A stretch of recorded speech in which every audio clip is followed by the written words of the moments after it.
Belum lama kami di pos 2, tiba-tiba turun hujan. Padahal dari base camp cuaca cerah dan tak ada tanda-tanda akan turun hujan.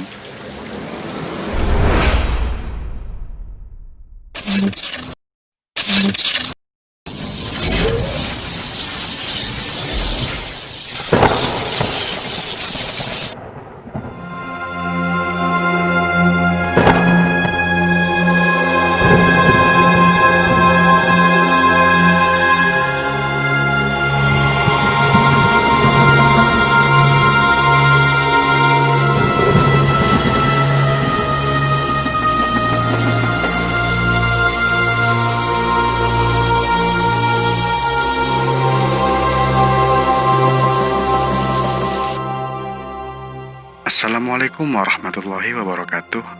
Selamat malam semuanya, dan selamat siang juga untuk kalian pendengar cerita horor siang-siang. Bagaimana kabarnya? Semoga selalu sehat dan diberikan rezeki yang lapang. Amin. Kembali bersama saya Indra di Lepas Tengah Malam, sebuah channel yang membahas serta menceritakan kejadian mistis dan cerita horor yang berdasarkan cerita nyata. Cerita kali ini saya bacakan dari Mas Wahyu dari tuasnya di Twitter dengan judul Teror dan Kualat di Gunung Ungaran. Tak bosan-bosan saya ingetin, buat kalian suka dengan cerita-cerita horor, jangan lupa like, subscribe, dan nyalakan loncengnya, karena Lepas Tengah Malam bakal terus menemanimu dengan cerita horor yang menarik untuk disimak. Yuk, tanpa berlama-lama lagi, langsung kita simak aja ceritanya. Selamat mendengarkan.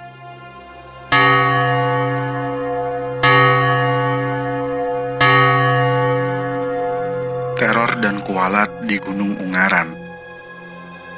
Jadi, kala itu bulan Mei 2014, saya yang baru saja lulus SMK ingin dan berencana mendaki gunung di Ungaran. Saya mendaki bareng dengan 7 kawan saya, Ali, Anissa, Dewi, Putri, Hanif, Andre, dan Tia, berangkat dari Kabupaten Pati. Hari yang kami tentukan akhirnya datang. Kami berangkat hari Sabtu pagi dari rumah Anissa karena semua berkumpul di situ. Kami berangkat membawa motor dengan formasi saling berboncengan. Saat itu, kami berangkat dengan alat seadanya. Saya yang memakai sepatu Converse dan pakai hoodie biasa, dan Andre malah membawa gitar untuk dibawa ke puncak. Tak seorang pun dari kami membawa sleeping bag. Kami hanya modal jaket, celana panjang, dan sarung. Tenda yang kami bawa pun bukan tenda dom seperti sekarang. Tenda yang kami bawa adalah tenda pramuka yang membutuhkan tongkat dan tali ketika hendak mendirikannya. Alas tenda pun kami menggunakan tikar gulung, tikar rumahan, bukan matras pada umumnya. Saat itu peralatan kami masih serba terbatas, dan pengetahuan mengenai dunia pendakian juga masih minim. Karena kami masih sangat awam dalam dunia pendakian dan baru kedua kali ini mendaki gunung. Jadi mohon maaf kalau peralatan yang kami bawa sangat-sangat kurang dari kata aman. Kami berangkat pukul 7 pagi. Singkat cerita, selepas adzan zuhur, kami tiba di base camp pendakian Gunung Ungaran via Mawar. Di tahun 2014, base camp Mawar masih belum seperti sekarang. Dulu base campnya kecil dan belum ada kafling-kafling tenda buat camping seperti sekarang. Kami bergegas packing dan menyiapkan segala peralatan yang kami perlukan. Oh iya, saat itu kami tak ada yang membawa karier, jadi tas yang kami bawa ya tas ransel sekolah. Bisa dikatakan saat itu kami mendaki tanpa pengetahuan dan modal, nekat sampai ke Ungaran. Saat kami packing, salah satu kawan saya yaitu Anissa mengeluh ingin muntah. Sepertinya ia mabuk akibat perjalanan jauh. Saat itu saya memberinya tolak angin agar badannya enakan dan menyuruhnya istirahat sebelum nanti memulai pendakian. Selepas packing, kami mengurus simaksi pendakian. Saat itu kalau tak salah biayanya 5.000 setiap orang. Selesai mengurus simaksi, kami berdoa bersama sebelum akhirnya memulai pendakian. Saat kami naik, keadaannya sepi pendaki. Jadi, kami leluasa menikmati suasana di sepanjang jalur pendakian. Jalur menuju pos 1 masih terbuka, dan agak landai hingga kurang lebih 40 menit perjalanan, kami tiba di pos 1. Kami istirahat sebentar, karena banyak yang mengeluh lelah. Setelah sedikit minum, kami melanjutkan perjalanan. Setelah pos 1, jalur sudah masuk area hutan. Di tengah jalan, kami menemui aliran sungai. Pertanda jika kami sudah setengah jalan menuju pos 2. Aliran sungai ini membelah jalur pendakian. Saat itu, kami dibantu dengan jembatan yang dibuat pengelola dari bambu yang dianyam. Hingga kurang lebih 60 menit perjalanan kami tiba di pos 2. Pos 2 letaknya sudah di dalam hutan. Jadi, pos 2 tempatnya adem dan rimbun ketika dipakai untuk beristirahat. Kami istirahat agak lama di sana karena Anissa mengeluh badannya tidak enak. Belum lama kami di pos 2, tiba-tiba turun hujan.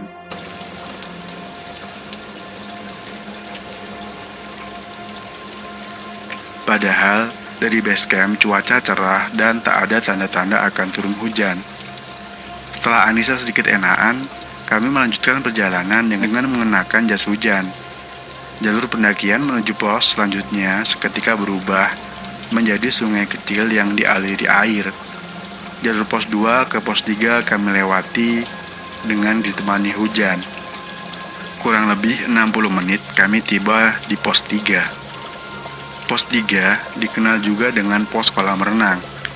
Saat itu kolam renang dalam keadaan sepi. Entah sudah tidak terpakai atau memang sedang sepi. Air di dalam kolamnya keruh, ditambah saat itu tak ada pendaki lain di sana. Menambah kesan seram saat kami singgah di pos kolam renang tersebut.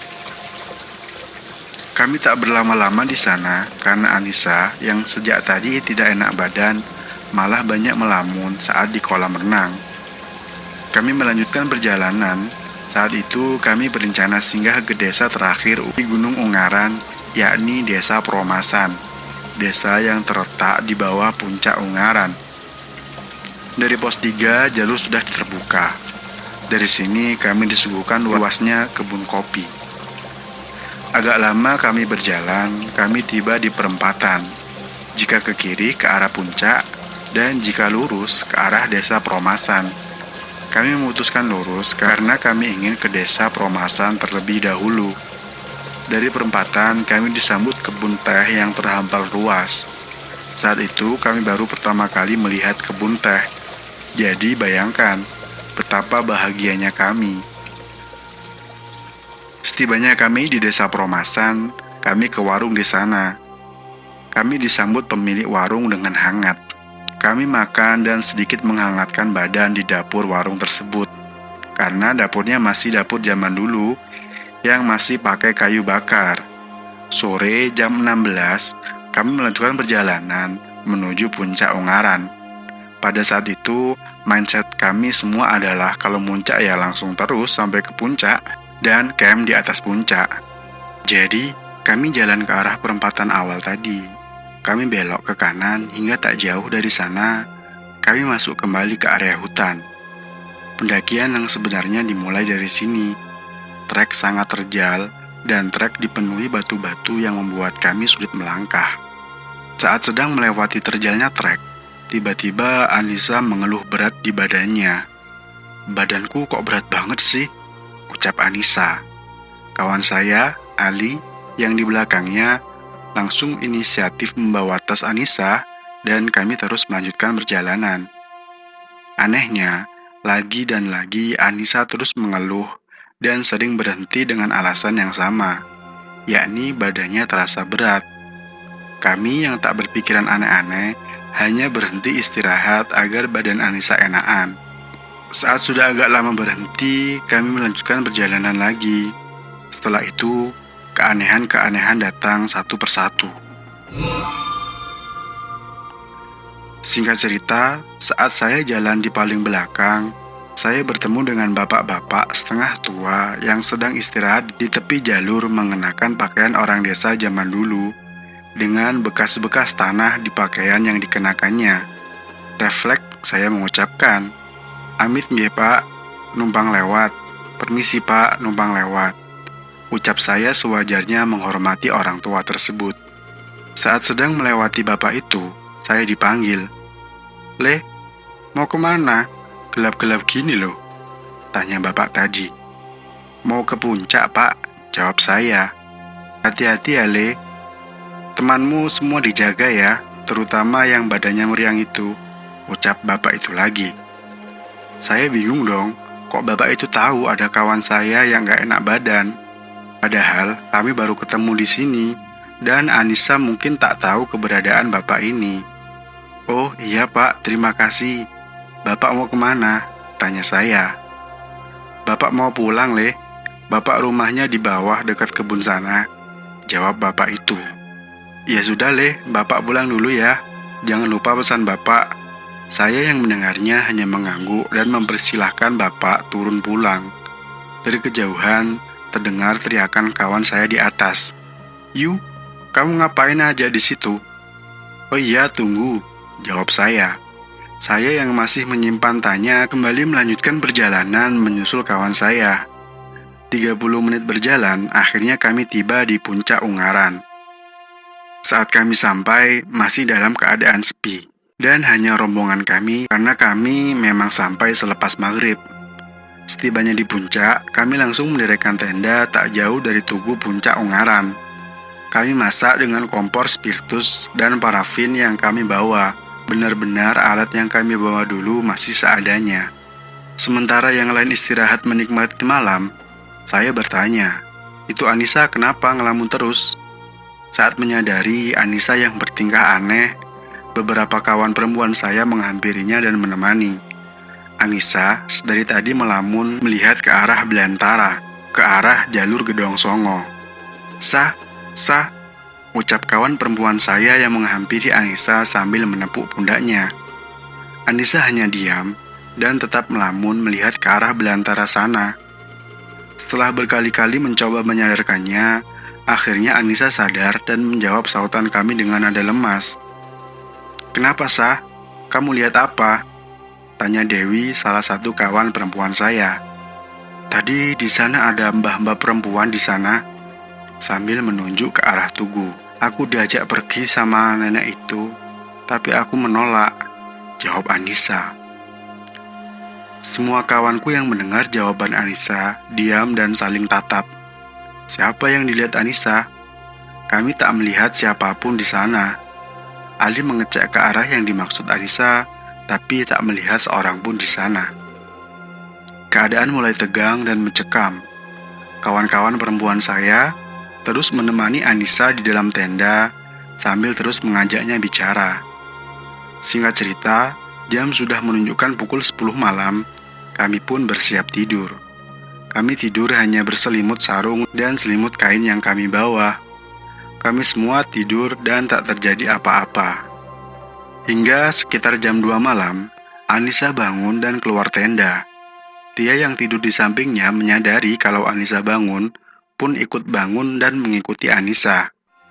Mau kemana, Sah? Tanya Tia. Mau ke sana. Di sana ada yang manggil aku, jawab Anissa.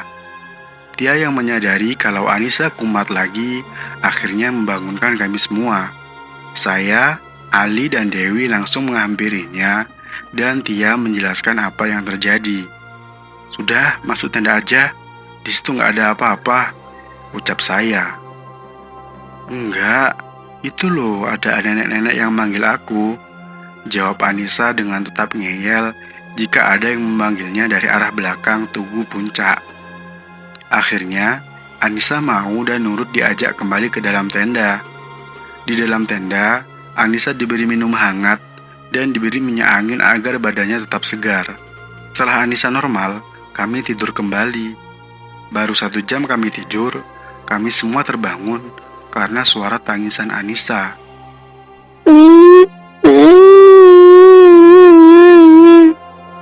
Jangan bawa aku mau pulang. Berkali-kali, kami semua berusaha membangunkan dan menyadarkannya. Berkali-kali kami membangunkan, tapi Anissa belum bangun juga dari tidurnya. Gimana ini? Tanya Dewi. Ayo semua baca ayat kursi dan baca sholawat, seru Hanif kepada kami semua.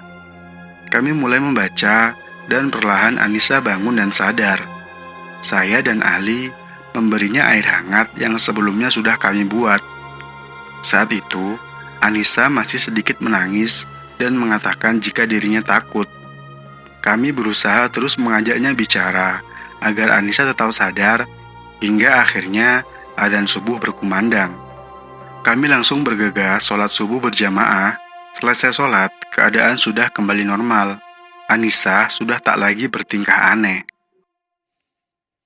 Paginya kami masak, foto-foto, dan saling bercanda. Tak seorang pun dari kami yang mengungkit masalah apa yang terjadi semalam. Anissa pun juga terlihat sehat dan sudah bisa bercanda dengan yang lain. Singkat cerita, kami turun dan tiba di sungai antara pos 1 dan pos 2. Sebelum sampai sini, yang laki-laki sudah sepakat mau mandi di sungai itu karena saat berangkat, kami tergoda melihat sungainya yang segar. Setibanya di sungai, kami menepi di bebatuan di tepi sungai tersebut. Saya, Ali, Andre, dan Hanif langsung bersiap mandi. Kami yang laki-laki sedikit naik mencari lokasi mandi agar tak terlihat kawan kami yang perempuan. Kami sampai di aliran sungai yang agak luas dan ada air terjun kecil di sana. Tanpa pikir panjang, kami semua mandi di situ. Seger cuy, ucap Andre. Iya nih, seger banget, tambah Ali. Emang bener-bener seger air di sana. Mandi sambil minum air pun juga bisa, karena saking segarnya air di sana. Kami mandi membersihkan badan, gosok gigi, semuanya hingga bersih. Kurang lebih 40 menit, kami kembali ke kawan-kawan kami perempuan. Saya lihat yang perempuan hanya istirahat dan ada yang main air di sana. Lama banget sih, ucap Putri sedikit sebal. Maaf, soalnya seger banget di sana, jawab Hanif. Setelah kami semua bersiap, kami melanjutkan perjalanan turun melewati pos 1 hingga tiba di base camp kurang lebih pukul 11. Sampai di base camp, kami istirahat, bersih-bersih dan sholat duhur berjamaah. Saat semua sudah siap, pukul 13 kami mulai turun perjalanan pulang. Keanehan datang lagi satu persatu saat kami pulang. Belum jauh dari base camp, kami berhenti karena Hanif merasa kehilangan dompetnya. Ia cari di semua pakaian yang ia kenakan, dan di dalam tas pun tak ada. Padahal, saya masih ingat betul sebelum jalan tadi Hanif masih mengeluarkan dompetnya. Misal jatuh di jalan pun harusnya saya tahu, karena posisi saya berada di belakang kendaraannya. Hanif bingung karena semua kartu pentingnya juga ikut hilang. Setelah agak lama mencari, tetap tak ketemu. Akhirnya Hanif mengikhlaskan dan meminta kami langsung melanjutkan perjalanan pulang. Saat tiba di Semarang, ban motor Ali tiba-tiba meletus. Padahal sebelum berangkat ke Semarang, ban motornya baru saja diganti. Peristiwa itu sempat membuat kami berpikiran yang tidak-tidak. Setelah ban motor Ali diganti, kami kembali melanjutkan perjalanan. Saat sampai Demak, tanpa disangka gantian motor saya yang mogok. Mati entah kenapa. Padahal sebelum berangkat, saya sudah cek dan servis untuk persiapan perjalanan. Tapi kenapa sekarang mogok? Terpaksa saya dan semua lagi-lagi berhenti mencari bengkel terdekat. Kami sempat bingung bengkel mana yang buka malam hari. Namun agak lama kami mencari. Akhirnya kami menemukan bengkel di salah satu desa di dekat jalan sana. Singkat cerita, setelah beres kami kembali melanjutkan perjalanan. Sampai di Kudus, tak jauh dari jembatan Selamat Datang, gantian motor Andri mati. Setelah dicek, ternyata bensinnya yang habis. Padahal nih ya, saat kami baru masuk di Kabupaten Demak, kami semua mengisi bensin termasuk motor Andre. Saat itu semua motor diisi penuh. Tapi kenapa belum jauh perjalanan kok motor Andre kehabisan bensin? Hanif inisiatif cek mesin motornya barangkali bensinnya bocor. Tapi ternyata tidak, semua normal. Untungnya tak jauh dari situ ada pom bensin, jadi tak lama kami mencari. Saat semuanya sudah normal, kami semua langsung melanjutkan perjalanan pulang. Jam 8 malam, kami tiba di rumah Anissa, tempat kami berkumpul saat berangkat.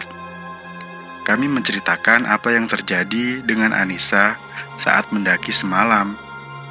Usut diusut, ternyata Anissa mempunyai bawaan atau semacam jimat yang diberi oleh orang tuanya untuk menjaga Anissa dari gangguan semacam itu. Dari situ, kami semua berpikir kalau kejadian semalam pasti ada sangkut pautnya dengan jimat yang dibawa Anissa. Terlepas dari itu semua, alhamdulillah kami selamat tiba di rumah kami masing-masing. Sesampainya di rumah, saya bersih-bersih dan cerita dengan bapak saya soal kejadian yang menimpa kami saat perjalanan pulang. Kejadian yang menimpa kami saya ceritakan satu persatu. "Kalian melakukan apa waktu turun gunung?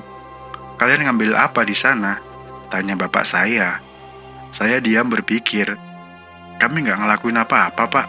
Kami juga nggak ngambil apapun. Cuma waktu turun gunung, kami yang laki-laki sempat mandi di sungai dekat jalur pendakian, jawab saya. Nah, itu. Bisa jadi itu sebabnya kalian waktu pulang mendapat musibah, jawab bapak saya. Kalian mengotori air sungai itu. Air itu kan mengalir ke bawah untuk menghidupi orang-orang di bawah, tambah bapak saya. Kalian permisi nggak waktu mandi di situ? Tanya bapak saya lagi. Enggak, Pak. Kami langsung mandi saat sampai di sana, jawab saya.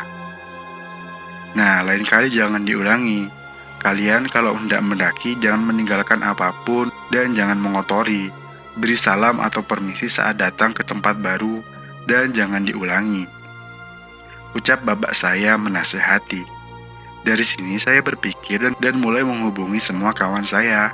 Saya meminta mereka untuk meminta maaf dalam hati mereka masing-masing karena telah berbuat seenak kami saat di sungai itu, entah saat kami mendaki atau turun gunung. Sekian.